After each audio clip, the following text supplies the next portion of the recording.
What is up, everybody? Thank you for checking out the Pat Out of Hell podcast. I'm your host, Patrick Christopher. Just doing this weird little intro, just to let you know there are some technical difficulties on this episode. This is the first episode where I didn't have a producer. I just went back to recording on my own. And of course, everything that can go wrong did go wrong. Camera shut down a couple times. So for like the first half hour or so, we do have video, and then after that, it's just audio. I do apologize about that. I forgot how all this stuff works, working with a producer and then taking the reins back, and of course, you're gonna mess up. But I just want to do a quick little intro. Say thank you for watching the podcast. Make sure you like, subscribe, follow, all that stuff. This was a great episode, man. On this episode, I had Big Al Gonzales. Now, I've known Big Al for a while now. Just recently, we started working more frequently together. But this is the first time where I really got to sit down and get to know Big Al. And we didn't even scratch the surface about like the San Antonio comedy scene, man. We went all the way back to like his origin story of getting into stand up, and so we're definitely going to have part two, maybe part three. This was a good episode, in my own opinion. Big Al is a cool dude, very interesting guy. And I didn't know a lot of the stuff that we talked about, that he talked about. I didn't know. And so stoked to have him on. And then I told him, like, we got to have him back on again, do part two, part three. But yeah, just want to do this quick little intro, let you know that there are some technical can't even talk. I'm having technical difficulties in my mouth. Um, yeah, some camera issues. So there's not video throughout the whole thing, audio throughout the whole thing, which is always important to me. So yeah, again, thank you for supporting the podcast. Just want to do a little short intro to warn y'all about the technical difficulties. Got it. That happened on this episode. Still a good episode in my opinion, but not. We don't have video throughout the whole thing. That's it. So I apologize about that.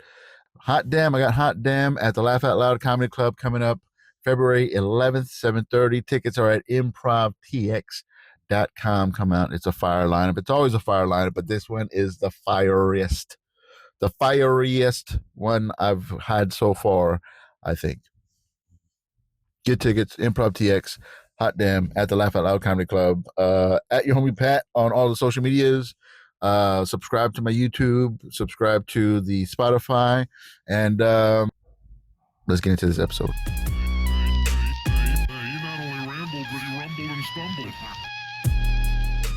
Thanks for doing the pod, man. Not a problem. Thanks for having me. Yeah. So you're doing this sober thing right now, right? You're in your second month of sobriety. Starting my second month. So let me rephrase what you just said. You just said I'm starting sobriety. You know how like you fell off and all that? you hit rock bottom. Let's talk about that. No, that's the thing. Like I just wrote a whole thing about it because like somebody asked me this. Oh, you getting sober? I'm like, nah. Not really. I mean, sober is kind of like a state of mind. Like, like you just like, to me, that's how it feels in my head. Because I've tried to get sober and it never works. But this time I just stopped. Yeah. Like it's a different mindset, man. It's so much easier just to take a break. Like just to call it a break rather than like, I'm never drinking ever again and stuff. Yeah, I don't even think it's a break. Like I said, one day, I think it was the New Year's Eve show we did here at the Riot, and everybody just went home, and it was just me and my one buddy, and we're drinking, and it's just like at some point I'm just standing there with my drink, and I'm just like, this isn't fun. Like, yeah, this isn't fun. Like it's New Year's Eve. It's supposed to be like the funnest night of the year. Yeah, and I'm standing there with a drink, and I feel the pain of drinking all night in my body, and I'm just tired, and it's just like it wasn't fun. It was just like me and my homie, and it was just like. And he's a good dude, but like he wasn't fun. Yeah, like it wasn't a fun moment. Like, and I just you like drink enough like to be like hungover the next day. Like no, your day. I just like to I just drink. Yeah, like I don't like have a plan with it. I just start drinking, and then at some point it's either too little or too much. Yeah. And occasionally it's just right. But See, my problem is I can't just have beer. It's always a shot in beer. Yeah. Or a White Claw, whatever. But it's all you. Is that when it's that time of month? Yeah. Sometimes I just feel like having a White Claw, dude. I just need a White Claw today. Yeah, because like at first, like I'm cycling. when they first came out, I was like, oh, these are like the healthier. It's lighter, less yeast. It's soda water. Like it's soda water with like a little bit of a kick to it. No, I just stopped. Like, and that's how I have it in my head. Like, to me, it's one of those things where like you just stop. Why do you stop? Because it's a positive. You stop because the light's red, right? Yeah. You stop because you're hurting somebody. You stop because, that's the rules, right? But I don't like saying I'm going to give it up or I'm going to quit. Because I'm one of those people, like, I'm not a quitter. Yeah, I know you hear that as a joke, like it's like a hack joke. People always go, "Did you quit drinking?" Nah, I didn't quit drinking. Yeah. I just stopped drinking. So that's how I do it. It's like, because if I quit, then somehow that little voice in the back of my head, "Why are you quitting, dude? You're not a quitter." Yeah. And so all right, we're just stopping then. It's less pressure on yourself when you're just like, oh, I'm just not drinking right now. And my subconscious is like, yeah, that's totally cool. I'm down with stopping. That's cool. Yeah, I took about 4 months off. Yeah, I remember, man. In September. I started in September. Didn't you do it before though, too? No, Or am I thinking of Dallas, Van? I mean, I've gone months and weeks without drinking and stuff, but the last one that I did was for like almost like 4 months. Felt amazing. Mm-hmm. I felt amazing. I was so like upset of like how good I felt like not drinking because I have a lot of fun drinking. And for the most part I'm a happy drunk. Happy drunk. Yeah. There was a time like maybe over a decade ago where I was a really bad drunk.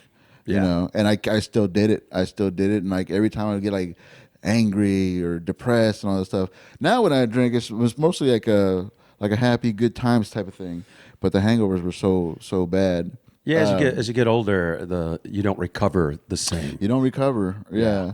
Like I thought I hated my job. Turns out I'm just really bad at hangovers. Like I was like at work. Like I don't like my job. Nobody likes their job or whatever. Right. But like I would be so like moody, dude. I would be in such a bad mood. And then when I stopped drinking for the 4 months, like I was whistling at work. Whistling. I was like, oh shit, I don't hate being here, and it's not bad when I'm not having to fucking deal with the hangover. When your body's not like just recovering from inflammation all the brain time, and just lack of endorphins and stuff like that. Like there's a whole chemistry to our bodies that we don't realize, and we screw it up all the time. Yeah, you know what I mean. And the mind was working better. I felt sharper. I was feeling good about comedy. I was feeling good about a lot of stuff. So there's like so many reasons for me to not drink or just like not do it. But also, drinking's so fun. It is. Dude. I still have a lot of fun doing it. It is fun, and when you're around a group of people that do drink and they know how to handle their drinking, it's nice to be a part of that. I get it. Like with the smokers, like there's a lot of pot smokers in the comedy scene as well. And like you always see them, they're just like, hey, it's like a communal thing with the smoking, communal right? thing. It's a networking thing. Right. Same with drinking. I mean, I feel more like loose socially, right? Because it's a social lubricant. I mean, everybody uses it for that. But like, it's fun. But like now, like most comics still smoke. Not a lot of comics are still drinking. Yeah, drinking. Well, that's just a byproduct of the times because drinking has gone down significantly. Yeah. For everybody across the board, especially the younger So the younger generations aren't starting, and then the older generations are just stopping for their health, right? And so for me, it wasn't either of those. Like I said, for me, it wasn't either of those things. It was just like I just said, I'm not having fun, and let's go in a different direction, right? And also, I teach these comedy courses over down at the LOL Comedy Club, and one of the things I've been teaching classes since 2018, and one of the things I address in the classes is what are some things that hold you back from success in life, right? Yeah. So I tell the students, I said, write a list of all the things in your life that you feel could hold you back. Not just for comedy, but just in general. Start finding out what those roadblocks are, right? And once I do it all the time with these people, and I guess like just recently, I've been kind of hearing myself And so I guess that's part of the thing too. Like when you say it enough times, eventually your subconscious is going to pick up on it. So like, yeah, I mean, it's so important because I start looking at my comedy career. Like I've been doing it for so long in so many different aspects. Like I've done so many different things in the comedy world, not just as a comic. You know, I've produced, I've managed, I bartend, you know, I've done ticketing. You know, I was a writer. I did journalism and interviewed comics. So, you know, I've done every aspect of the comedy industry. And what was I getting to? I was talking about. Sorry, I lost myself because of the sound behind us. You were talking about how you mentioned to your comedy class, like the So like the part of it, in the way of your success. Part of it is just getting in the way of my success. So I look at all the years I've been, just not just in comedy, but just in life in general, and I'm a person who's very like focused, and I will get to where I want to be. I always do. I always accomplish everything I set forward, and then I started looking through my life, and I'm like, how come I haven't gotten the ultimate success, right? What is kept, because I looked at every single time I got to a successful point, what happened? And I realized it was always alcohol. Damn. It was always alcohol. Like I've always been in the right spot at the right time with the right skill set, the right mindset. And then it's always alcohol that knocks me down a couple notches. And then I got to move back up again. And I always do because I have that mindset. But it's always alcohol that kind of trips me up, you know, from time to time. Yeah. And so like I'm going through a new revolution in my life, and it just felt natural. And normally I have a hard time giving up alcohol. Like my body goes through like a whole, you know, it's tough. Yeah. It's one of the hardest things to give up. You know, they recommend that you go to like a recovery hospital because it kills people. Gradually, like Yeah, people die from trying to recover, and for me, it didn't feel that way this time. It didn't feel like a struggle. It just felt more natural, and I feel like my body's supposed to be here. You know what I mean? And it feels really familiar, and I'm actually enjoying it this time. I'm not struggling with it. I'm not struggling with it mentally. I'm not struggling with it physically. And so I'm in a better place than I was the last time I did it. And I was successful there too. I think I went a whole year right before COVID. Oh, yeah, right before COVID, I did a whole year of getting sober. I went and joined one of those high intensity training gyms. You know, during COVID? They call them HIIT classes. The HIIT classes, right okay. before COVID. Oh, right before. Okay. And I was doing the training. Like it's intense, dude. That's where you do the ropes. Right, you do the ropes. You lift big ass tires. You know, you hit the punching bags. You do a lot of boxing and jumping and squatting and everything.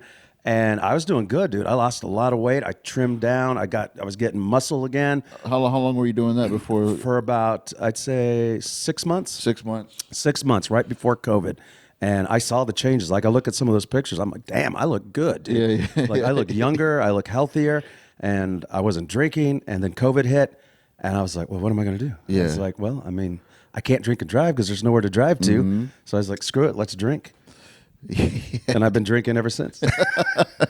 COVID was like over 4 years ago. Oh yeah, dude, I've been drinking nonstop 4 years. Dude. Still got my COVID habits when it comes to drinking.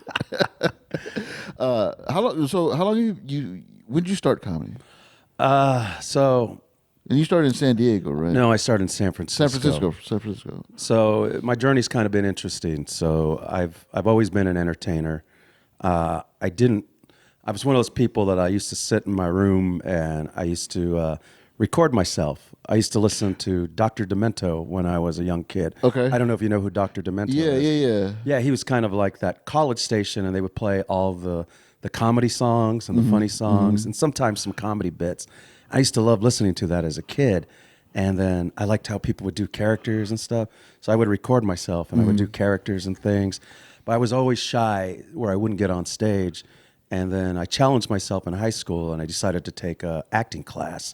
In high school? In high school. Okay. And I did okay with it, but as long as I was in a scene with somebody, I felt comfortable working off of somebody. Okay. And then we had to do a monologue for our final, and that was terrifying. Yeah. And what monologue did you do? dude, it was I think it was from Raisin in the Sun or something. I don't know, but it was like a really emotional piece. And as much as I didn't want to do it, it's just like I was feeling nervous. And it got to the end. Everybody performed, and they're like, "All right, Al, you're the only one left." Were you assigned it, or you picked it yourself? I don't remember. Oh, okay. I couldn't tell you if I was assigned it or picked it, but that's what I had. Oh, okay. And I was just like, yeah, I don't think I'm going to do it. And they go, well, hey, look, I understand. We respect that. He goes, but I'm going to have to fail you in the class. And just like, I guess that's what clicked in my head, is like getting an F in dramatic arts. I'm like, come on, dude. That's like, this is like the easiest thing. All you got to do is act. Yeah. And so like, I was like, all right, I'll do it. And everybody like was encouraging. I got up on stage, and it was the weirdest thing. I let that emotion that was going through me kind of take control. And I ended up having one of the best, if not the best, performance on a monologue, because that was the emotion that I needed. I mean, like, there's a thing called the Meisner technique. Okay. Where you're supposed to like tap into raw emotions and feelings. Like, you're supposed to do things to draw that natural energy out. To dig that emotion out. And like, so how are you going to connect to it? Right, and because I was naturally feeling anxiety and stress and everything, it actually worked in my favor, and I had a great performance, and I just remember that feeling. Yeah. I remember that feeling, and then it became this thing where I wanted to chase that feeling again. And so now we're going to flash forward. I went to the military, and then I got out, and then I started going to college. And in college, I decided to get into journalism. That was really what I wanted to do. I loved writing. Okay. And so I got into journalism, and being the entertainment editor for the newspaper, I used to get passes to go see movies, or to go to press junkets where you get to interview the actors and directors, like at the premieres. Yeah, and stuff? so like, that's cool. because we're journalists. They consider us just as equally important, right? Because we're tapped into the college kids, right? So they want to tap into that. So they invited us to go interview people. So that was fun. And one of the things me and my buddy realized, we're like, oh wow, we're press. Like it finally hit. Like it really hit. Like we just thought we were just college kids doing some class. Y'all are the press. But we're like, no, we're the press. Yeah. And we're like, dude, what do we want to do? Like, we just started thinking about all the things we wanted to do. That we don't do. And we're like, dude, let's go see a comedy show. Like, we'd never seen a live comedy show. Okay. Like, I've seen them my whole life on growing TV. up. Oh yeah, I used to stay out with my parents all the time watching comedy shows, and then all of a sudden, we're like, let's go to a comedy show, and we went to our very first comedy show, and we used our press pass to get an interview. We were like, hey, we're seeing if we can do an interview with your comic. And they're like, yeah, cool. Where are you guys from? We're like, we're from Chabot College. Like, oh yeah, cool. And it was during the 90s when comedy was taking a dump. After the there was a big explosion from the late 70s all the way to the early 90s. And so we were in that dying off stage. So they were like, yes, any press is good press. So we came in, and they let us interview the comic. His name was Bobby Slayton, the pit bull of comedy. Bobby Slayton, the pit bull of comedy, and he was so cool, dude. He goes, "All right, you guys from the newspaper? Cool, awesome. This is your first time being in the comic club? Cool, awesome." He goes, "You want to do some cocaine?" And we're like, "What?" And he goes, "Oh, you guys got your recorder on? Yeah. You might not want to have that on there." Yeah. He goes, "What college do you go to?" "Yeah, hey, pass me that joint." And he was just screwing around with us, right? And so, anyways, we had a great time, and he enjoyed us. And he said, "Hey, anytime I'm in town, you want to do an interview with me?" He says, "You guys are always welcome at my shows." That's cool, man. Yeah. So we just started going. We started going to all these comedy clubs, and we were seeing everybody in their early stages, like seeing Chappelle in the beginning, seeing like Al Madrigal when he was just featuring and headlining locally. We were seeing everybody, all these big names, and it was fun, and we got addicted to it. And so, again, my mom called me one time. It was her birthday, and it was in the 90s, late night. No, it was 2000, somewhere around there. It was right before 9/11. I remember that. So I think it was 2000. Anyways, I went to a show with her. It was to go see George Lopez. I'd never seen George Lopez. I was familiar with him, My mom is a big comedy fan. She's the one who introduced me to Que Locos. And she goes, you got to see this. It's all Latino comics. And I was like, cool. I was like, that's cool because you don't see a lot of us on TV. Yeah. At that time, you didn't. And so, Well, the George Lopez show was already out by 2000, right? I don't think so. I thought, okay. I don't think it was. Okay. I think at that time it was just right before. Right before the George Lopez Yeah, it was either 1999 or 2000. I can't remember exactly, but it was one of those Man, years. I'm so bad at like tracking times and stuff. Like, like the fact that you used 9/11 as like a timestamp. Like I was like, I know when that was. Well, I remember distinctly when it happened. Yeah. And I remember that this show was before that. And I remember, like I said, my mom was a big fan of comedy, and she's the one who told me, hey, did you know there's a TV channel where you can watch like all these Latino comics? And I was like, that is crazy, right? Because we don't see each other on TV. No. And the only guys I knew from TV was like, I knew Paul Rodriguez, and I knew, what's his name? Prince, Freddie Prince. Okay. Right? Those are the only two Latino comics that were like up here. You weren't a big Cheech and Chong fan? Well, I don't. They weren't stand-ups. Okay, they were sketch, and I love them as I sketch get that. comics. Yeah. So that was cool, but like we didn't have like a comedy scene that we can look at and go, "Oh, there's our inspiration." So, anyways, I remember George from the Que Locos, and I was like, "This is cool." So my mom's birthday is on Cinco de Mayo. I took the train, the subway train to downtown San Francisco. Met with them. We get to the club. And when we get to the door, the guys running the door are guys I knew. It was the general manager that used to manage the Punchline in San Francisco. And I remember him from when I used to go to the club as a journalist. And he's like, yo, dude. He goes, what's up, Big Al? And I'm like, what's up, Jim? And he goes, what are you doing here? I said, it's my mom's birthday. And then the other guy standing next to him was Chuy Gomez, who was the hottest DJ on radio in the Bay Area. And he goes, you know Big Al? And he goes, yeah. And he goes, I know Big Al. And I look, I go, oh shit, it's Chewy. And he goes, how do you know? He goes, he runs the security at the nightclub I DJ at once a week. And he goes, oh, that's cool. He goes, how do you know? He goes, I used to come to the comedy club back in the day. And they're like, cool. And then he's like, what are you here for? I said, for my mom's birthday. They go, well, cool. You know what? Let's take care of you and your mom. I go, we're going to get you right up front. So they put us like right up front. Nice. And my mom was like, hey, that's cool. So we're watching the show. I forgot who came out first. He's a guy I remember, but like if I saw him, I'd remember who he was. But he opened up the show. It was really funny. Then George comes out, and it was the funniest show that I'd ever seen. Yeah. Like, hands down, I have never laughed harder at anybody live like I did with George Lopez. And we get to the end, and some guy sends down a bottle of Cuervo and to the stage. So the waitress. Oh, I thought to your table. I was like, damn, dude, they're the taking care of you. So they brought the bottle, and the waitress is there, and she goes, George, somebody bought you this. And he grabs it, goes, ay, chingon. And he takes it, and he goes, all right, thanks. And he puts it on the stool. And then some guy yells out, drink it.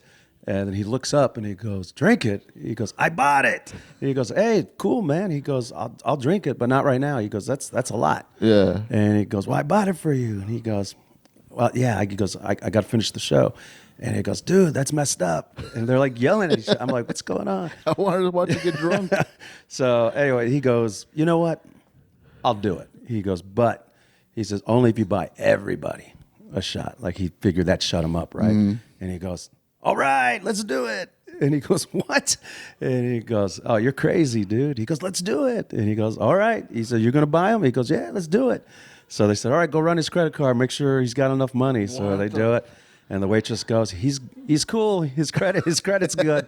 So they go, all right. Got approved. So they literally stopped everything to get. And where's this at? Like how big is this place? This is in San Francisco. It's about 350 seats. 350 people. 350 seats. It's the Broadway Studios. Okay. Broadway Studios on Broadway in San Francisco. That's insane. They recorded all the early. So when HBO was doing comedy specials and when they started getting into comedy and started making it their thing, they did something called the half-hour comedy special or the half-hour comedy hour. And that's when guys would come up and do half hours. And that's where they recorded them at the Broadway Studios. I got to check the camera real quick. No problem. We're still recording the audio.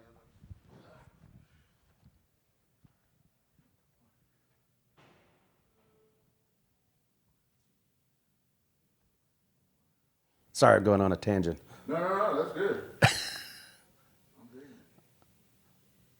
I'm thinking clearly these days. Yeah, that's the whole sober thing, man. The whole sober thing.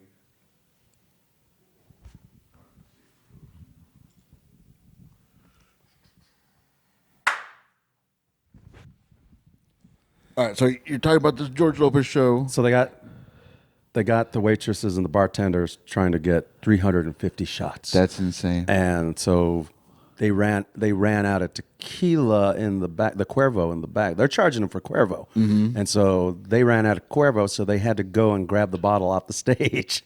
And they said, George, do you mind if we borrow that bottle? He goes, take it. So they took it and they take it back. They finished it off.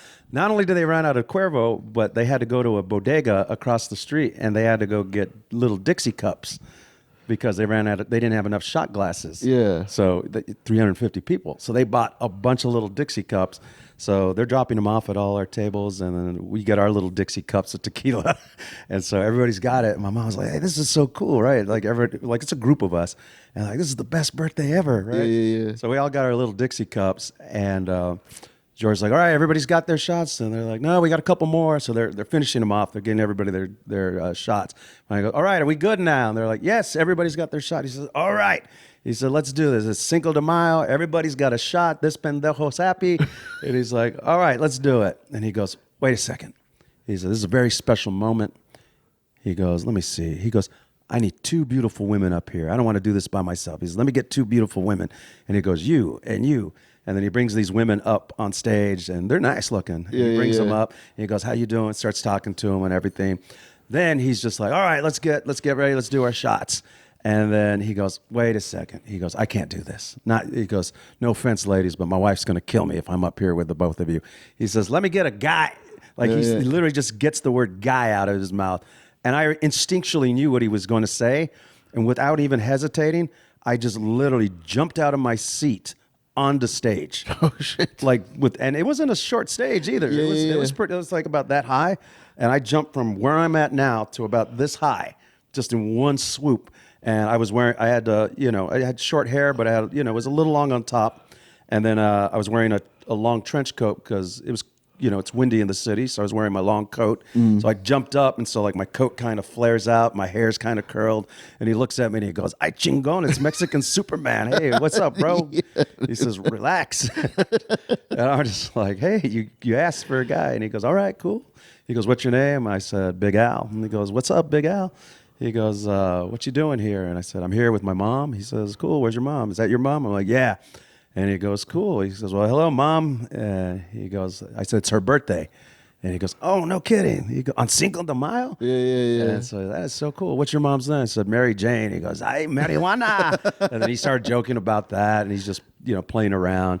And then once we went through the niceties, "All right, well, we're going to take our shot."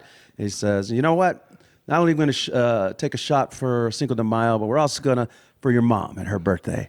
And so we all raise our glasses. We go, "All right, so happy Cinco de Mayo," and everybody say happy birthday to Mary Jane. Yeah. And so everybody said happy birthday, and everybody's whole cheering. fucking thing, huh? We all take our shots, and he says, "All right, everybody." He says, "You guys got to go down. I'm going to finish the show." So I sat back down, and I just remember being on stage, and somebody who wanted to be an actor, and remembering that dragon I was trying to chase that feeling.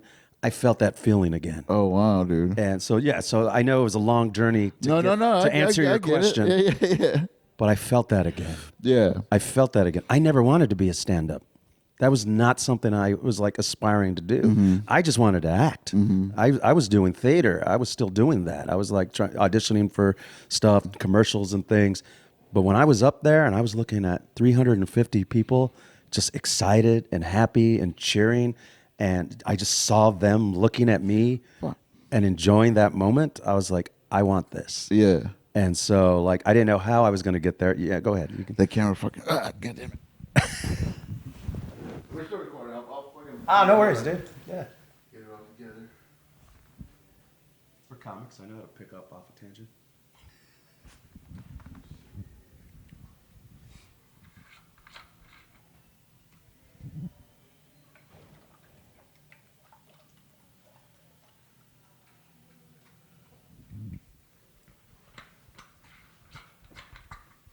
battery does it need to be plugged in? No, it has. Well, it is plugged in, but it has like this setting, like when it overheats, it's like automatically like shut down. And I could put it setting to like no, just keep it. And it's hot in here. Keep it going. Yeah. So let me just see if I can get that set up. Yeah, it is warm in here.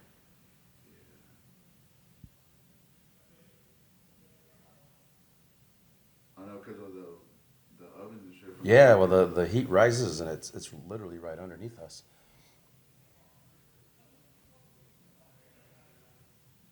I'm sure they have the air conditioning when it's hot.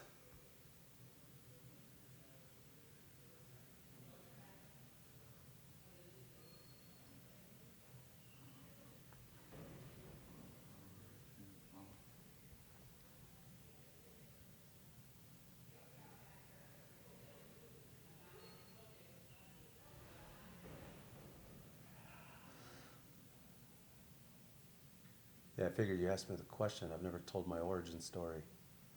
No, I never. I didn't know anything about that, dude.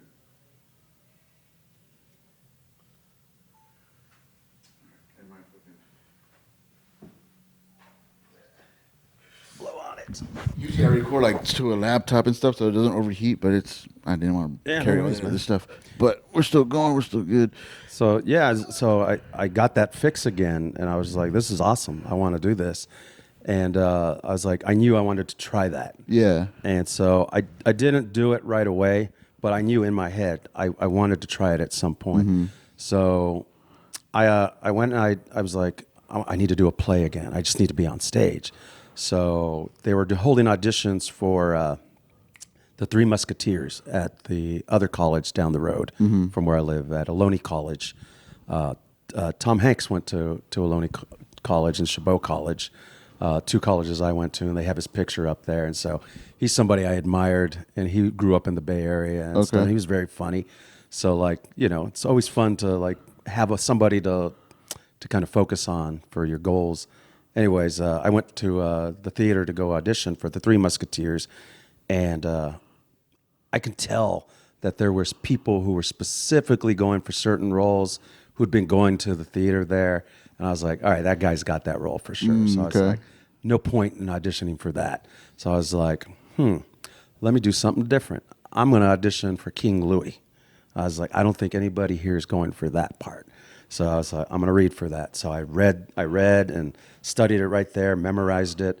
And they paired me up with the guy that I instinctually felt was going to be his antagonizer, Cardinal Richelieu. I don't know if you know Three Musketeers. Not that. I mean, I know of it, but I don't know the story.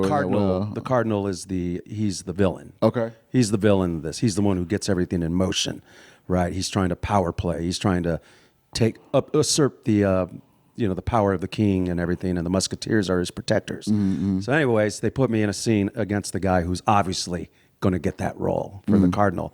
And so I was like, I thought about it, and okay. I said, the king's very sly. He doesn't want to show his hand. He wants to give the Cardinal a false sense of security, so he acts a little weak to kind of get his guard down. And then once he kind of spots what his intention is, then that's when you take control again. Then he's like, mofo, I'm the king. I know what's up. So I came from that point of view. I did it, and our interaction together was just spot on. And like everybody was like, holy crap. We got a big applause break. Like everybody's like, that was awesome. So I get the call, and they hired me to be King Louis. And so I was like, right on. That's All right, so the rest of it is just gonna be audio, dude, because I don't want to mess with it. I apologize that the camera's not working and stuff, but I'm fucking totally interested in this shit, dude. Like, we could just have a picture of us. Yeah, I'll put it together. I'll slice it, but like, so we're not going up and down and stuff. So so it was cool. Like I didn't know what I was going to audition for, but once I kind of you get intuitive after a while. You start to have situational awareness. That's something they teach you in the Marine Corps, is to have situational awareness. So you start to read people, you start to read things, and so I kind of figured it out. And so I got the part, and I was like, right on. So they said, all right, you need to go talk to the costume lady. So I go to the costume lady, and she doesn't even look up at me. She's just like, she's doing something, and she goes, all right, name and part. And I go, Al Gonzales, King Louis. And then she goes, looks up, and she sees me, and she squints. And she goes, "Oh no, you're not King Louis." And I said, "What?" And she says, "There's no way you're King Louis." I said, "Ma'am, I'm King Louis." I said, "That's what the director said." Yeah. He says, "Yeah, there's no way. We can't have you as King Louis." I specifically told him that the costumes I rented from ACT, which is the American Conservatory Theater, is the costumes we rented. The costume is very specific for a man of this size. King Louis wasn't a big man. Okay, I don't know why he would put you in that part. King Louis is not even a big man. He's a small man. I told him he needed to get somebody who was smaller. I said, "Yo, I didn't cast myself." I said, "I don't know why you're yelling at me." I said, "You need to take this up with the director." I got offended. I was just like, I stood my ground. And she goes, "Yeah, well, whatever." She says, "Yeah, we're not even going to measure you. There's no point because there's no way. You can't be that guy." I'm like, "What the?"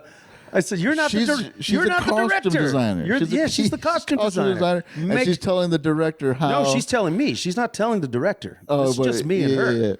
She's in a separate room in the costume department. And that's wild. I mean, I worked in production before. It's wild that they would rent costumes before even casting. Like, how would you know?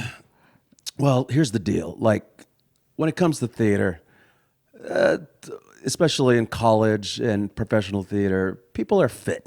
Yeah. So there's a general size that everybody is, you know what I mean? So certain costumes could fit most people.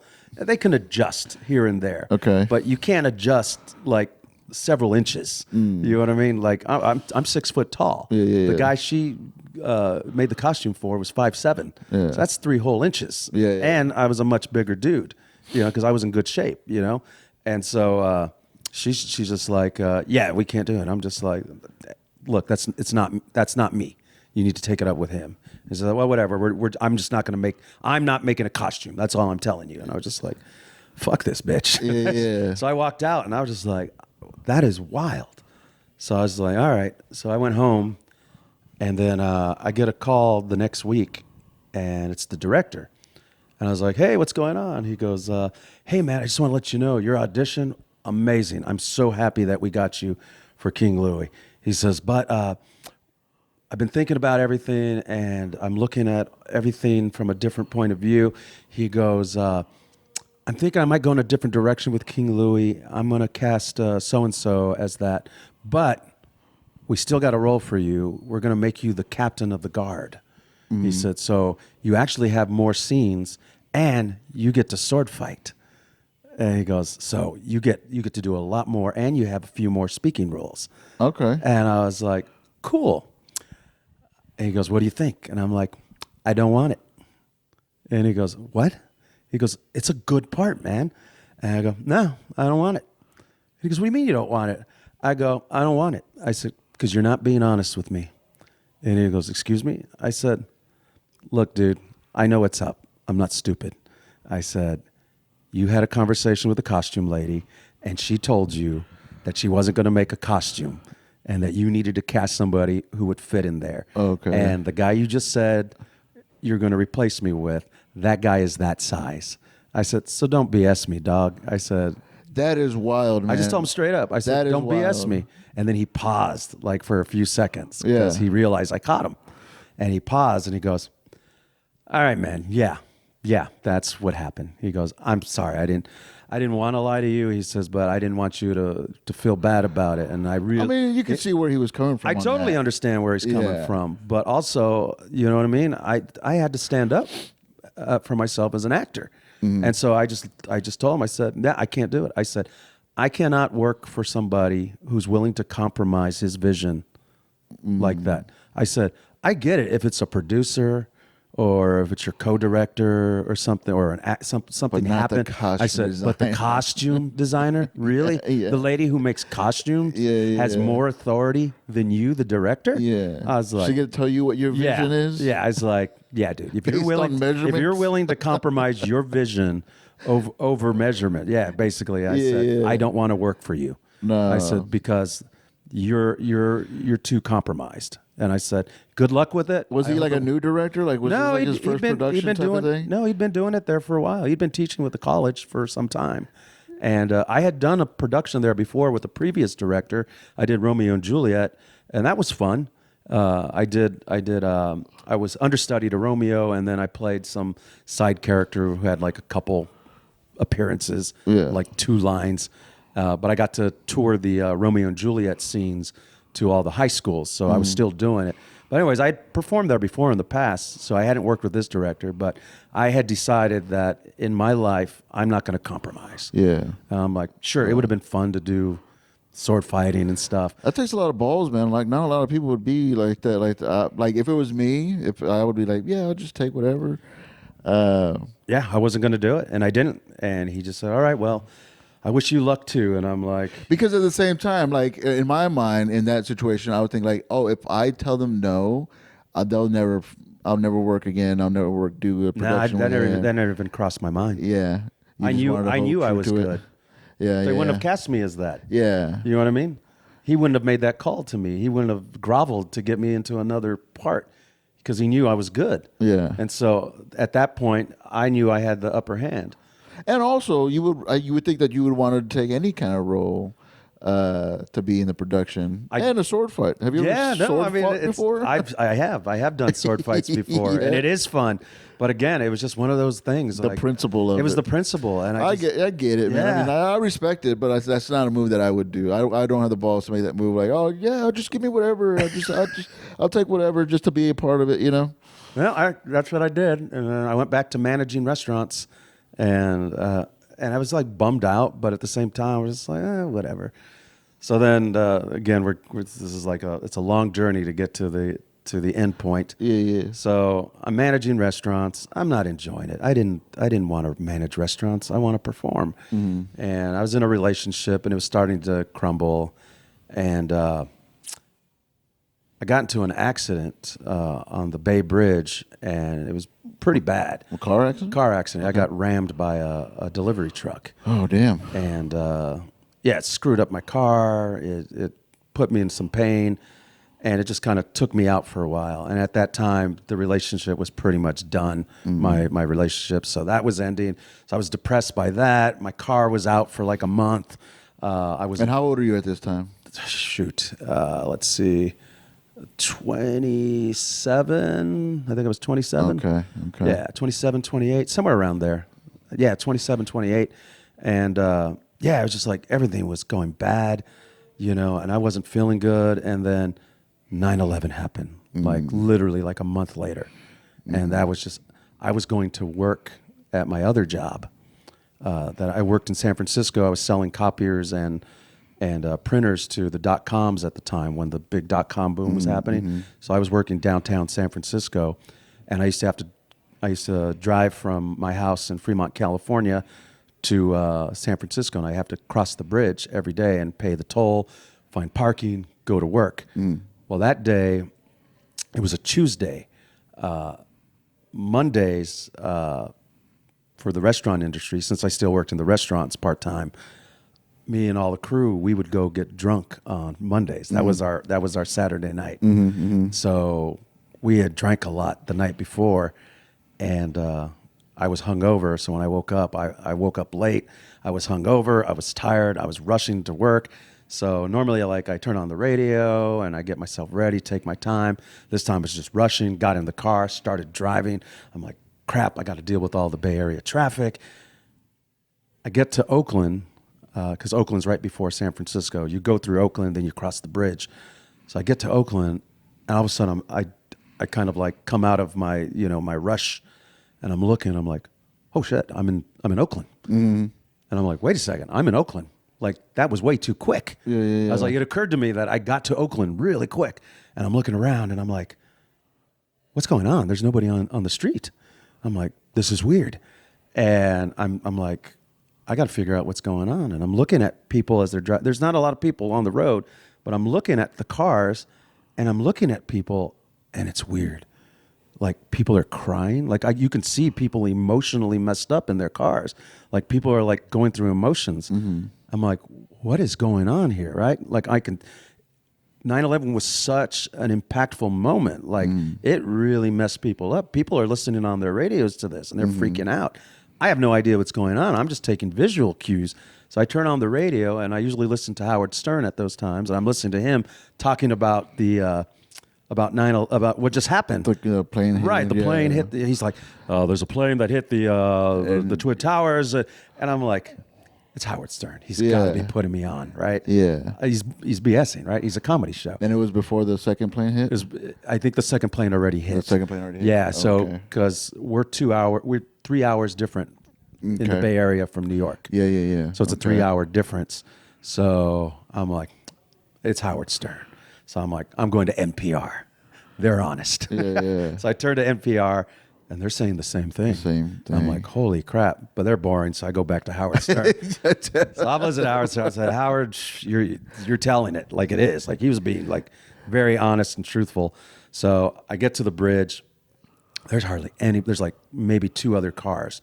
And I'm at the bridge, and I see a Humvee, and I see soldiers all along the bridge, like by the toll booths. Okay. And I'm like, oh, this is serious. Like they got their M16s. They're like at the booths. Yeah. Like checking everybody. They're like visually checking us. Because they're thinking like it's not over. Like well, the planes were headed. We're all getting attacked. All the planes were headed to San Francisco, Patrick. I don't know if you knew that. Oh no, I didn't. They were all headed to San Francisco. I never even thought about that. Yeah. I never thought about where those planes were headed. That's so crazy. All this whole time, I've never even imagined. Okay, so that was a big deal. Okay, so it was important to have them on the bridges because they didn't know if they they were coming to San Francisco. Yeah, they didn't know what was happening. So I just remember it being so quiet. The skies were super blue. There was no planes in the air because there's an airport in Oakland on this side of the bay, and then there's an airport in Millbrae, which is next to San Francisco, on this side of the bay. Mm-hmm. So the bay is right in between 2 major airports, and then San Jose Airport's on the very back end of the bay. So like the bay is surrounded by 2 major airports. Well, yeah, 2 major airports and then a small airport. Mm. And so there's a lot of planes taking off. So you'll see a lot of contrails, condensation trails. Mm. And so there was none of that. There was no ships on the in the water. There was no cars on the road. I was like, this is eerie. And they said, you know what happened, yes? And I'm like, yeah. And they're like, and you still want to come into the city? I'm like, nobody told me not to come into work, so I need to go. So they said, okay, well, we're just letting you know. We just want to make sure. And I said, how much? And they go, we're not charging today. And I was like, whoa. So it's serious. They were very serious. They were like, we're not charging. So I got across the Bay Bridge. I don't know if you know the Bay Bridge, but the Bay Bridge, you might remember, if you were old enough at that time, 1989, part of the Bay Bridge collapsed during the 89 earthquake in San Francisco. And that was the day that the Giants and the A's were playing in the World Series. And if it wasn't for the World Series, more people would have died. But that's the same bridge I had to cross. And then I got into the city, and there was nobody in the city because I had to start work at 7. Mm-hmm. So it's like getting close to 7. And I roll right in front of the building. Like all the time I'd worked there, I have never parked in front. Like it's all the street is just packed with cars. And I was like, holy crap. I rolled right in front, parked, walked up the stairs, and my buddy, Sean Dobbins, he meets me. And he's all, dude, he says, did you see? I'm like, no, dude, I've only heard. And he goes, dude, you got to go to the break room and look at the TV. And I was like, holy crap, really? And he's all, dude, you got to go see it. So a tiny little color TV, old school TV, go in the break room. And I'm looking at the pictures, and I'm just like, oh my God. Like it's one thing to hear it. Yeah, but to actually see it. But to see it. Yeah. And I'm just like, oh my God. And we're all just sitting there in the room. And we're like, what are we going to do? And then the owner of the company goes, hey, look, I don't know what's going to happen. I don't know what's going on. Let's take a couple days break. He goes, let's figure out what's up. He goes, let's get some word from the government. He goes, go home, be with your families. He goes, because we don't know. This could be the last time for a lot of you guys. Right? Wow. It was pretty serious. Yeah. So we're like, all right. So took off. I was like, I'm going to go home. And so I called my roommate at the time. I go, hey, dude, we're going to have to make new plans for your birthday. And he goes, what do you mean? I go, dude, buildings just crashed into the world. Did you not see the news? Right. And he goes, I don't care. He goes, it's my birthday. We made plans to go to Rainforest Cafe. Yeah. I'm like, dude, planes hit the World Tower. He goes, you guys ain't getting out of taking me out for my birthday. Because our little group, we had this thing where it was your birthday. We all got together. We took you out, and you didn't have to pay for your drinks or your dinner. It was carte blanche that day. Yeah. And he was just like, nah, dude, we're going. I'm Not like, fair. dude, you don't I still understand. want my birthday. Long story short, we end up going to San Francisco. Everything's closed, and we're like, we told you, dude. And like, he just like got all crazy, and he's just like, this is bullshit. This is bullshit. It's my birthday. And then out of nowhere, he just dropped to his knees, threw his hands up, and he goes, why, God? We're like, are you kidding me? Dude, you were so overdramatic. He wanted his birthday party. And we're like, well, we're going to go back to the hollow leg. That's where you're going to have your birthday. So we'll get you next year. So we took him. Anyways, I was depressed from that point forward, man. And it was just like, just everything had compounded. And that was just kind of like the breaking point. And I was like, I need to get in a better mindset. I was like, I need to do something to get myself out of here. And I remember that feeling that I felt being on stage with George Lopez. And I was like, let's try comedy. And like what, a whole year passed since then, right? It had been like a whole year. A whole year. Whole year okay. had passed, but I still remember that feeling. Yeah. I've been holding on to it that whole time. I thought I could get that Jones fixed, with theater, but then that theater moment happened, right? They say there's no small actors, there's no small parts, there's only small actors. Apparently I wasn't small enough on that one, so. So I ended up like searching on the early internet, and I'm looking up comedy and stuff. And there's comedy classes, there's comedy, open mics. I don't know anything about how it works. Yeah. I just know what comedy is. I've seen it. You've only gone to like professional shows. You never. I've only been to the couple professional shows. Yeah. So I don't know how do you break in, right? So I'm looking through the internet, searching comedy, and then something pops up, and I'm looking at it, and I go, oh, this looks interesting. And I'm looking at it, and I see a face on there. I'm like, that guy looks familiar. And I look underneath the caption, and it says Philip Watson. I was like, oh my God, is that the same Philip Watson I went to grade school with? Yeah. I was like, I wonder if it is. And he was running the open mic, so it had an email, Philip K. Watson at Gmail, whatever. I think it was Hotmail or whatever, AOL.com. Yeah. So I emailed him, and he emailed me back, and the first thing he said was, oh my God, Al, my pal. He goes, what's up, dude? And he goes, because I asked him about comedy. He goes, you interested in doing comedy? He says, hey, come out to an open mic, man. Come and check it out. So I did. I went and I checked it out, and I was too nervous to go confront him. I just sat in the back and I watched it, then I left. But I was like, okay. I said, if that guy can do it, I can do it. Because we were like the class clowns in grade school. Okay. Like he was way funnier. He was always on. I was just like on at specific moments. Like I was the guy that just had that quick wit, and I'd throw something quick and then walk away. He was the guy who was always on. And I was like, you know what? I'm going to try it. So I joined a class from the San Francisco Comedy College, and I did it. And I was like, I don't know if I learned anything, but it was a step.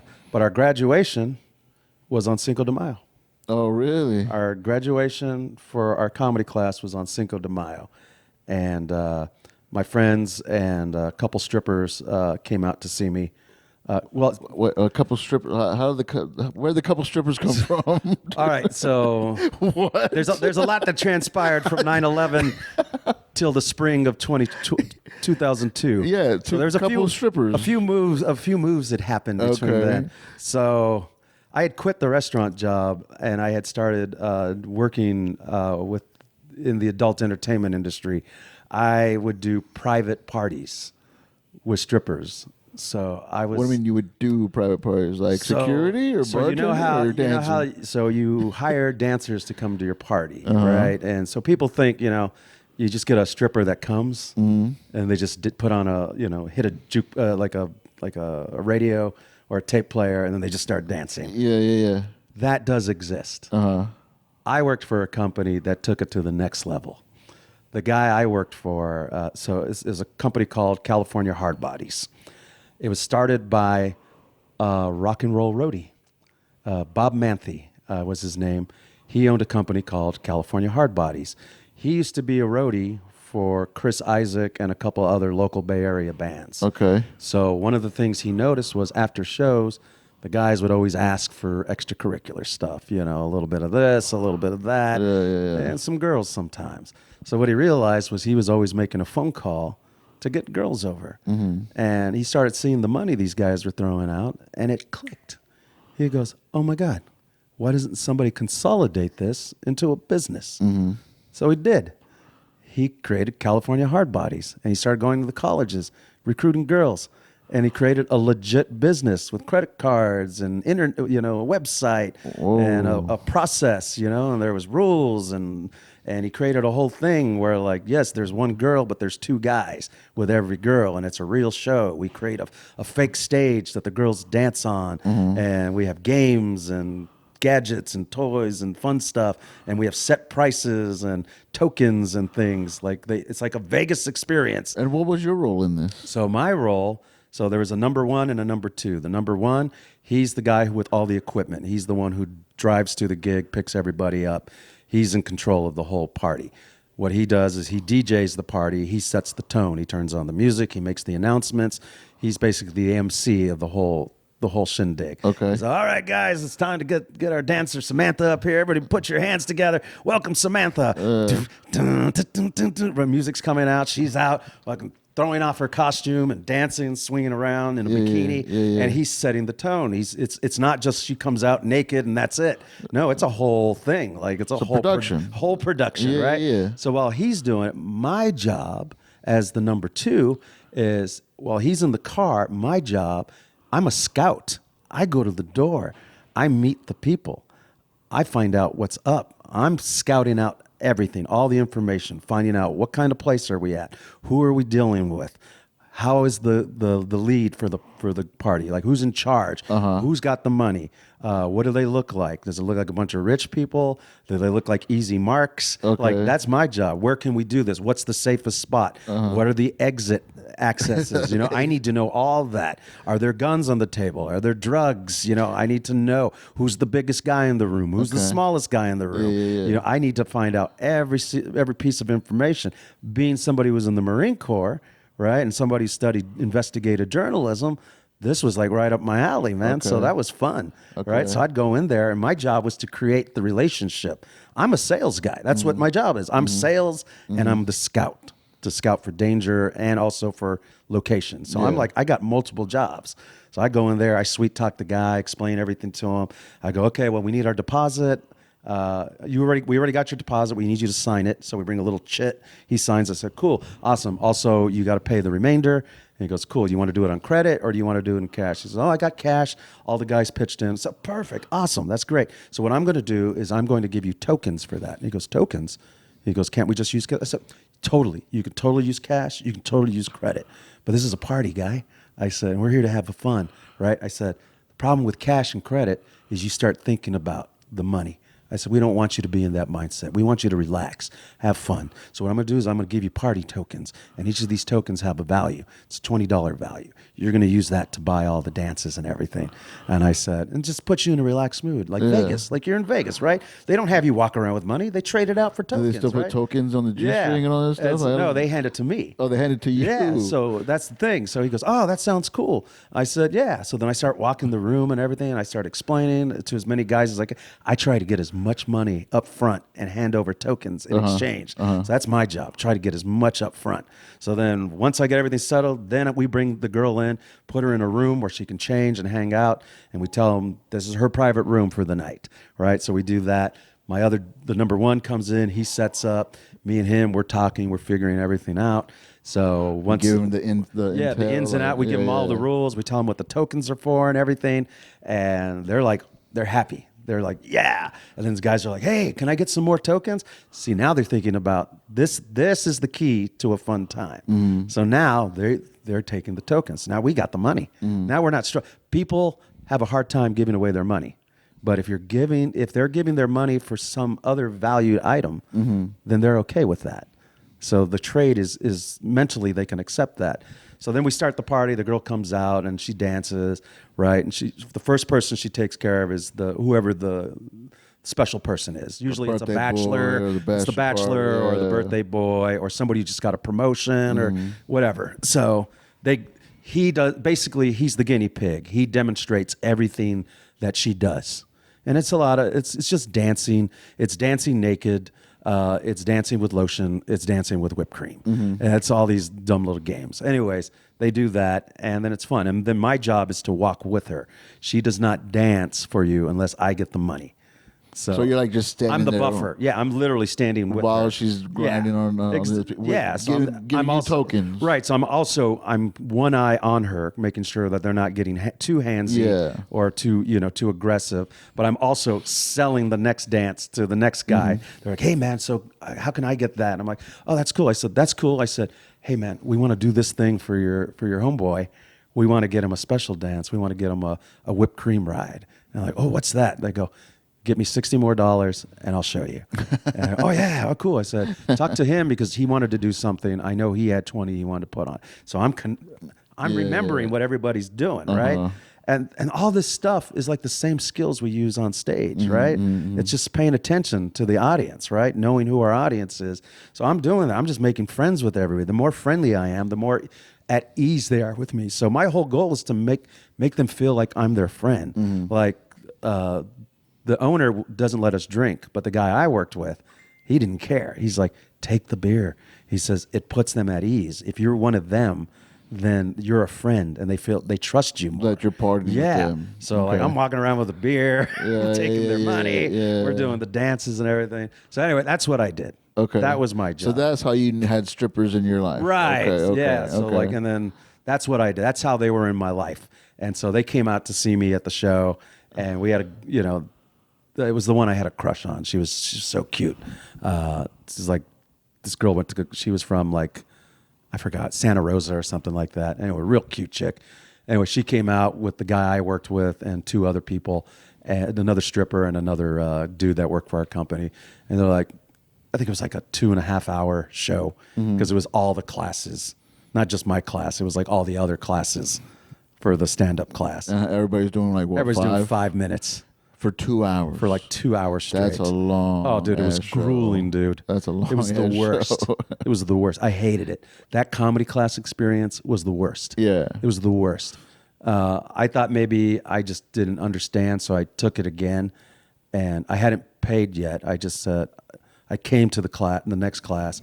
He goes, "You thinking about doing it?" I said, "Yeah, I think I might want to do it." He said, "Well, just come on in." He said, "We'll talk about it afterwards." And then I was just like, sat in. And it was the same shit. Yeah. I was like, what's the difference? So your first time was that graduation class? That graduation class. Oh, okay. No open mics? No, you didn't sign for open mics? I just went to the class. The graduation class? I did 8 weeks of class. Okay. It was an 8-week class. I showed up every week. And basically, he would tell us a couple things. He would just kind of go over things. You know, he would have us read through the Greg Dean book. And he would go over some stuff, some terms, and then he'd explain it, premise, setup, punchline, but didn't really kind of go into it at depth. He just kind of read through the book, and then he would have us go up and do 5 minutes, and then after we were done, he goes, "Oh yeah, that was great, and I like what you did here and stuff," and then he would go up and then just kind of redo our act. Okay. Right? Instead of giving us pointers and stuff like that, he would just literally redo our act. Yeah. He goes, "All right," he goes, "Hey, I'm the," and then he would do it, and now we're literally watching him do our act. And that's weird. Yeah. That's just a weird thing to watch somebody else do our act. Was that his way of like rewriting for y'all? That was his way of giving us constructive criticism. Okay.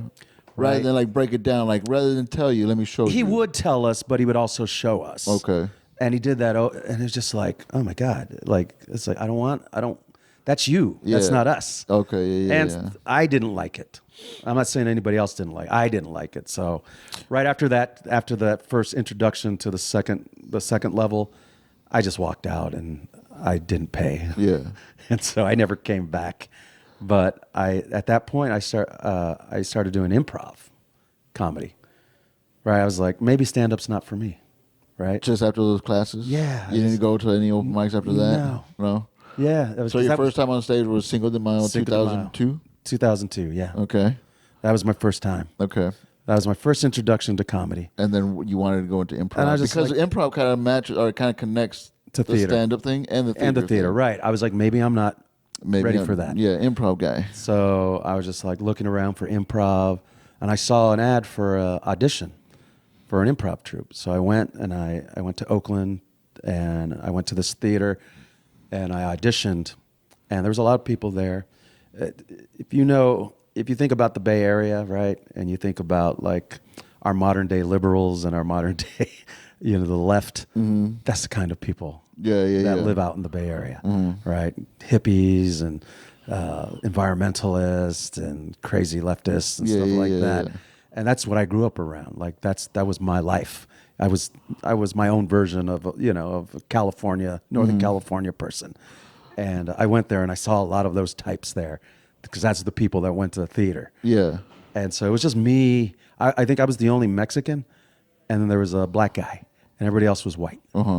And so I did pretty good. Yeah. I was shocked. I was doing pretty good. I was just like, because I'd never done it professionally. I'd only done it for theater and in classes. And so I just like was going with it, and I thought I did well. And then a couple weeks later, I got the phone call. They wanted me to join their troupe. So I joined their troupe, and I was the only person of color in the troupe. And so I kind of figured out that. But and what does that mean? Like, I don't really know a lot about improv. So like, what is that like? So you're performing in shows, like they have like weekly shows. Yeah. So have you ever seen an improv show? No, I mean not in. Have you ever seen Who's Live? Yeah, I've seen Who's Live. Like that's the style we did, Pat. Okay. That's the style we did. We did short form. There's short form, there's long form. Long form is like what the Groundlings do, where they create characters and scenes. It kind of helps prepare you for sketch, for shows like SNL or SCTV or, any of the other, sketch shows. The State, Kids in the Hall, stuff like that. So this was like short form. So we played a lot of games like Yes and Telephone and, be an inanimate object and stuff. So we did a lot of that, and I was really good at that. And I did it for like a few years, and it was fun. I had a great time. Like, just improv. You never went back to stand up. No, I just went straight improv, and we ended up winning Best of the Bay, and like that's how good we were. And so we went from being in Oakland, and we moved to San Francisco, and then we had a permanent place where we performed every single Friday. Yeah. I think we did 2 shows or 1 show. I can't remember, but we did a show every Friday. We had a consistent show every Friday, and it was fun, dude. I was up there. How did that help with the mental health? How were you feeling about it? Oh, dude, I was like on top of the world. You were feeling good about life? I was Life's feeling good. great about life, yeah. I found something I'm working I with like. strippers. I'm making money working with strippers. I'm out looking at beautiful naked women every day. I'm making them money. I'm making me. Dude, we're pulling in thousands. Yeah. Thousands. Like, and that's a weekly thing? On a week, yeah, every weekend. Like I was so every good. weekend there's I a was so stripper good party? at what. Yeah, so the guy who got me in, I knew him from bartending. We bartended. I bartended. He was a customer, and he would always talk about this.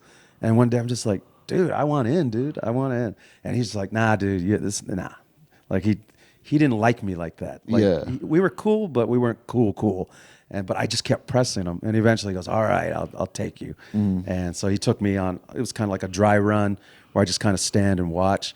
But like I figured it out right away, and like just people were asking me, they go, "You work for them?" I'm like, "I do." And they go, "Hey, how can I get?" And I was paying attention enough to where I was like, "Oh, yeah, just give me your money. We'll get it taken." So I just started like improvising, and it ended up working out. I kept coming. I was collecting money and stuff, and then at the end of the night, they said, "All right, guys, give us your money." Except for you, Al. You didn't.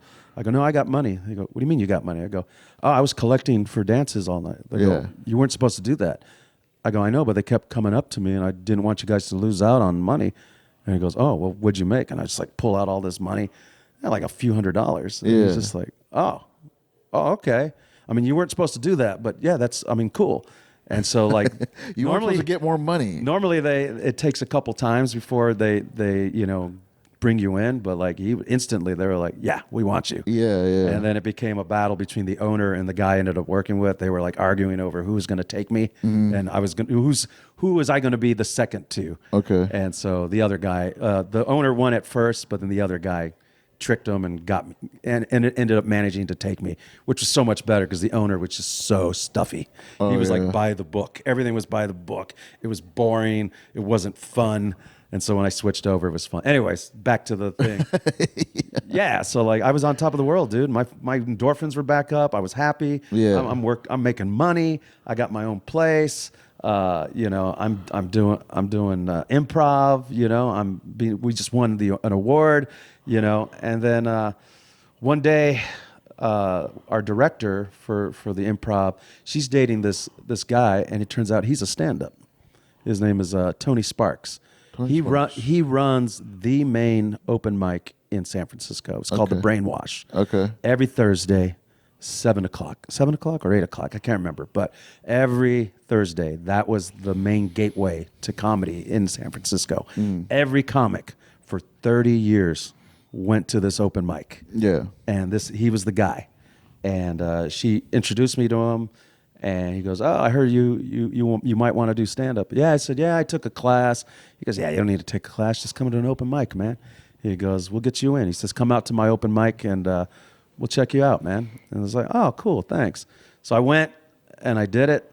And he made a big production about it. He goes, "Hey, this next man coming up he's a good friend of mine. I met him doing some improv." He goes, "I think you're gonna like him. I like him. It's his first time. Show him a lot of love." And he, "Come on, everybody, show him a lot of love." And everybody's like screaming and yelling and clapping. He goes, "Give it up for Big Al Gonzales." And he brings me up. Everybody's screaming and yelling. I'm like, woo! Like I felt it, right? Yeah. It was like that when I was on stage, right? I'm just like, yes. And so I do my jokes, and you know, they give me that initial like, "Hey, we like you," and Tony's vouching for you. Yeah. So it felt good. I didn't do great, but I didn't do bad. And I went up and I did it, and he's like, "Hey, man." He says, "That's all right. You did it." He goes, "Cool, man." He says, "I dig what you're doing up there." He says, "Let me introduce you to some people." And then he was like the sorting hat from Harry Potter. Okay. Like you would get put in the hat, and then he would designate to where you would go, right? And he'd kind of figure out who was who, and then he'd start introducing you to the right people. He's like, "Oh, you're an alternative comic. You need to talk to so and so. Okay, Oh, interesting. you're this kind of comic. All right, you should talk to them." Yeah. And what he did was he started sorting you out. It was so weird, and that's how he did it. Yeah. And he just kind of Like figured you it go out. with these people. Oh, hey, You match well with these people. right. Your vibe. And he figured it out, and so he knew how to set you up for success. Interesting. Yeah, so I was like, this is great.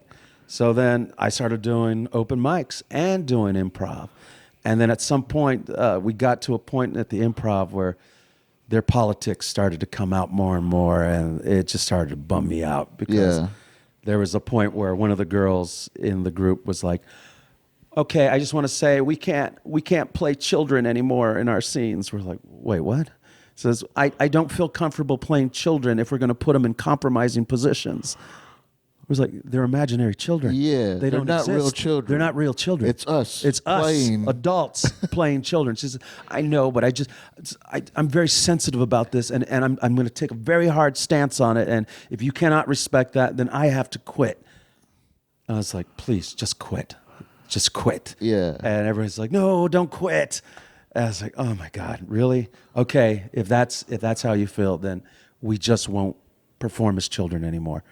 I was like, "Are you guys kidding me?" Yeah. I got so angry. I'm like, "Are you kidding me?" And they're like, "No, we need to respect each other's boundaries." I'm like, you're stifling our creative improvisational skills. Like we're just supposed to go with it. And now you're telling us we have to think about it, overthink it before we do it now. I said, that is ridiculous. And they go, "Well, that's where we're going." And I wasn't the only one. But we were outnumbered, so that's where they went. And How then, big was this group? about 7 of us. 7 people. Yeah. Okay. And then finally, I was like, I want to do stand-up anyway. So I just spoke up and I just went, "You know what? Since we're airing grievances, I just want to say something. I also have an issue." And they go, "All right, Al, what issue?" I go, "I never said anything, but now that I think about it, all the times you guys make fun of the Catholic Church and you make fun of Jesus," I said, "it kind of hurts me." Yeah. I said, "Because I'm a Catholic and I'm a Christian and you're making fun of my God and you're making fun of my Savior. I don't feel comfortable with that. So if we can refrain from making fun of Jesus and the Catholic Church, Yeah. that would be wonderful and grateful." And they're just like, "Are you kidding?" I go, "No, I'm serious." very serious. And they go, really? I'm like, yeah. And they're like, okay, well, we'll respect that too. And I was just like, I'm done. I was like, I'm done. I said, I am sorry, guys. Like they didn't pick up on the fact that like you were like pushing. They like, knew. Yeah. But they also just. They had to make that move. Yeah. Like, we're going to give concessions to them. You set the rule. Yeah. So now I'm going to play your game. You want to play? You want to play that game? Then I'm going to show you how ridiculous this is. Exactly. By putting this. So that's what I did. A position. I did that. You got to make a choice. And then we came to a head, and I was like, all right, well, we just like agreed to disagree, and I left. Yeah. And that's when I went into stand-up comedy, and that was about 2005. And that's when I chose to make stand-up my new thing. From 2005. From 2005, yeah. That's crazy. And then I just started doing stand-up, and I was still working in the stripper business, and then I had quit my other job too, and so then I started working at the strip clubs downtown, and I ended up moving to San Francisco. I moved in with a guy named Justin Scales, who I met at the open mics. He was like the craziest dude. He was like the most, like, I don't know how to explain him. He was that guy that you knew who the hell he was. When he was on stage, he made his presence known. He was just out there, and he was so funny and energetic and crazy and scary at the same time, but it just worked. And as a matter of fact, he's the one who made this jacket for me with the patches and everything. Oh, okay. Yeah, so he designs jean jackets. All right. Yeah, I was going to ask if like that was like custom made. It's custom made like from that. Justin Scales. That's cool. He made this for me. Anyways, we ended up becoming roommates, and he took me under his wing and kind of taught me about comedy and the scene and everything. Mm-hmm. And I ended up moving to San Francisco. I ended up working at a strip club, and I became the guy in San Francisco that they would call for people started going, "Hey, you work at the comedy you're the comic that works at the strip club." I'm like, "Yeah." And people just call me just to hear me do the voice thing. I'd have comics just call me. They'd go, "Dude, do the voice." I'm like, "Oh, Jesus Christ, hold on a second." And I'd wait, and I go, "All right, ladies and gentlemen, give it up for Vanessa." That's Vanessa's time on stage. All right, guys. All right, get your money. Get yourself a private dance. There's no better place for your face. Come on up front. Sit up front. Throw your dollars out there. And I started doing the whole thing. And the stripper like, DJ yeah, voice? the guys are on the phone. They're, yeah, fuck yeah, dude. They go, "You going to be there?" I'm like, "Yeah." So they'd come out, and they'd just hang out with me and stuff. Yeah. And then one day, I got a phone call. That's so funny how guys come out to the strip club for you. Yeah, they were coming out just to hear me, just because they knew me. And then, I started having comics were like, "Hey, man, can you get us in the strip club?" I'm like, "Yeah, dude." So I would take a whole group of comics after an open mic, and we'd go, and it'd just be fun and stuff. And then I got a call one day from a manager from Cobb's Comedy Club, and that was like the 400-seat comedy theater in town, and they were the sister club to the Punchline. So I get a call from this manager. His name was Kevin Hancock. He was also a comic, and he goes, "Hey, is this Al?" I'm like, "Yeah." He goes, "Hey, you're the guy that works at the strip club?" I'm like, "Yeah." He goes, "Hey, man, we have a comic here, and he really wants to go to the strip club. He's our headliner, and he wants to go, and he just kind of wants it to be easy, and just, can you help?" I'm like, "Yeah." I said, "I can make a phone call." They go, "No, we kind of need you to come and then just kind of be a concierge." Okay. I was like, "Dude, it's like 11 o'clock. I said, like, I'm going to bed. I'm in my bed right now." And he goes, "Yeah, you'd be doing us a favor, dude." He says, "I'd owe you one." I'm like, "All right, dude." I said, "Parking's kind of crappy at this time." He goes, "Nah, dude." He says, "Park right in front of the club. We'll set you up." I'm like, "All right." So then I got dressed. I showered real quick, got dressed, went out, parked right in front, and manager met me, and I get out, and he goes, "Hey, man, good to meet you." He said, "I heard a lot about you." He goes, "Let me introduce you to the comic." So he introduces me to the comic. It's a big headliner, somebody I'm very familiar with, right?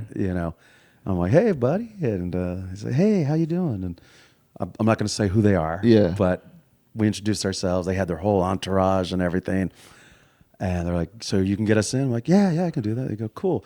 We're really hungry though. Do you know any place where we can get good Mexican food?" I'm like, "I do." I said, "It depends on how good." And they're like, "Well, I mean, yeah, good." And I'm like, "Well, we can go about 15 minutes that way. We can go to the Mission District.